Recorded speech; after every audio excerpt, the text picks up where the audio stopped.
लड़की तो बस अपना पल्लू सही कर रही थी कि तभी आटा गिर गया। उसने अपने आप को संभाला और तभी उसके पति ने पीछे से पकड़ लिया। वो बोली, छोड़ो ना, कोई देख लेगा। पति बोला, कोई देख ले पर मैं छोड़ूंगा नहीं। वो बोली, छोड़ो ना। वो कहा, मैं नहीं छोड़ूंगा, हमारी नई नई शादी हुई है। तभी भूत ने आकर उसके टकले पर तवा मारा। तभी मम्मी आ गई और बोली, थोड़ी देर और सब्र कर लो, अभी मुहूर्त नहीं आया है, तुम तभी सुहागरात मना पाओगे। तभी लड़की शर्माते हुए चली गई और पति के अरमान तो मिट्टी में मिल गए। इसके बाद लड़की अपने निकाल कर नहाना चालू करती है। वो अपने बालों को शावर के पानी से धो ही रही थी कि तभी भूत आकर दरवाजा खोलता है। लड़की के मुंह पर साबुन लगा हुआ था पर उसको लगा कोई बिल्ली होगी तो वह नहाने लग जाती है। तभी भूत दरवाजा बंद करता है और इस बार उसको शक हुआ और वह जल्दी से मुंह धोती है कि न जाने बाथरूम में कौन आ गया। लड़की ने मुंह धोकर पर्दा हटाया और सामने देखा, वहाँ पर कोई नहीं था पर कबोर्ड अपने आप ही बंद हो रहा था। उसको समझ नहीं आया कि यह क्या हुआ। लड़की इग्नोर करके दोबारा नहाना चालू करती है और भूत पूरे नजारे लेता है। लड़की बाहर आकर अपने लिए अलमारी से कपड़े निकालती है। जैसे ही वह बाल सुखाती है, भूत सामने कुर्सी पर बैठ जाता है। सुहाग रात पर पति बोला, कुछ नहीं होगा, बस एक वीडियो ही तो बनानी है। वो बेड से उतरा और फोन को बिल्कुल वाइड एंगल से शूट करने को रख दिया। फिर वो खुश होकर बेड पर आया। दोनों के चेहरे पर स्माइल थी। पति ने उसको बेड पे लिटाया और छीन तपाक डमडम हो गया, जिसकी पूरी रिकॉर्डिंग हो रही थी। रात को 5 बार करके बहू सुबह जल्दी उठ गई और चाय बनाने लग पड़ी। उसकी सास ने ससुर को गुड मॉर्निंग बोली और सास तो सच में एकदम पटाखा थी। वो बोली, मुझे शॉपिंग ले चलो, कि तभी बहू चाय लेकर आ गई। सास बोली, लगता है तुम मुझे जल्दी रिटायर कर दोगी। वो जा ही रही थी कि ससुर बोला, मेघा, कल की सुहागरात कैसी रही? मेघा के तोते उड़ गए कि ये बूढ़ा क्या सवाल कर रहा है। ससुर बोला, हम लोग तो सारी रात इंतजार ही करते रह गए। तभी सास बोली, मेघा शर्माओ नहीं, हम आजाद ख्यालों वाले हैं और हमारा बेटा भी ऐसा ही है। वो पति को जगाने गई तो सास बोली, सुहागरात की बहुत याद आ रही है आपको? वो बोला, सारा कमाल ही पहली रात का होता है। और बहू सोची, कैसे लोग हैं ये जो डबल मीनिंग बातें करते हैं। मेघा ने पति का फोन देखना चाहा तो वो बोला, मेरा फोन को छुआ मत करो यार, आपको क्या लगता है कि लड़के का बाहर चक्कर है?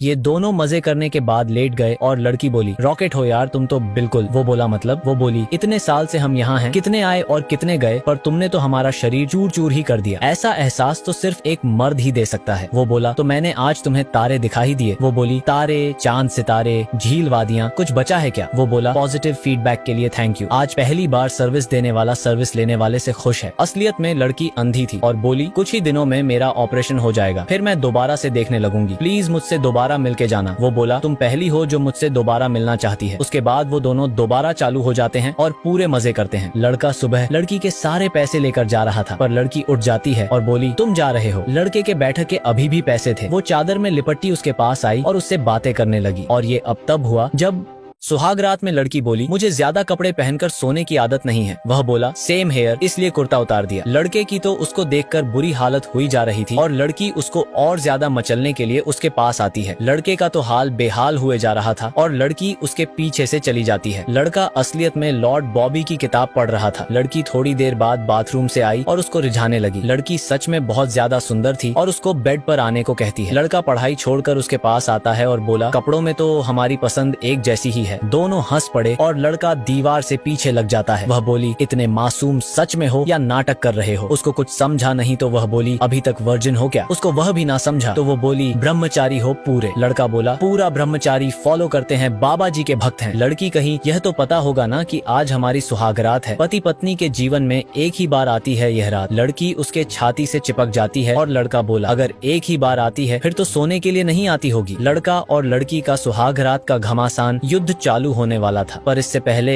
लड़की बोली, भूल पाओगे आज की रात को, क्योंकि आज तो तुम सन्यास ले रहे हो। लड़का बोला, जब सामने इतनी बड़ी कयामत बैठी हो तो सन्यास के बाद कैसे भूल पाऊंगा तुम्हें? वह बोली, फिर तो आप हमारे लिए स्पेशल हो गए, क्योंकि हमारा भी दिल था कि हमें कोई ऐसा मर्द मिले जिसने केवल और केवल हमसे प्यार किया हो। हमें सब कुछ मिल जाता है पर मेरी जैसी को वफादारी कहाँ मिलती है। तभी बाहर सेठ बोला कि कस्टमर आया है नया, जल्दी बाहर निकलो। यह सुनकर लड़का वहाँ से उठ गया और लड़की अभी भी बिना वस्त्रों के बैठी थी पर उसका तो उस लड़के पर दिल आ चुका था। लड़का मन में सोच रहा था कि इसने तो आज मेरी रात रंगीन ही कर दी, अब मुझे यह हमेशा याद रहेगी, बहुत बहुत शुक्रिया। लड़का वहाँ से चला जाता है और बाहर रेशमा, जो कि अंधी थी, उसकी फेयरवेल पार्टी थी, क्योंकि इतने साल कोठे में काम करने के बाद अब उसके पास आंखों के ऑपरेशन करवाने के पैसे थे। वह बोली, ऑपरेशन करवाने के बाद भी कुछ हरामियों की शक्ल तो मैं कभी नहीं भूलूंगी, और सारी लड़कियां हंस पड़ी। और मालकिन बोली, आज इसके जाने की खुशी में जो भी मर्द हमारी कॉलोनी में सबसे सुंदर आएगा उसको सिर्फ रेशमा ही छकेगी।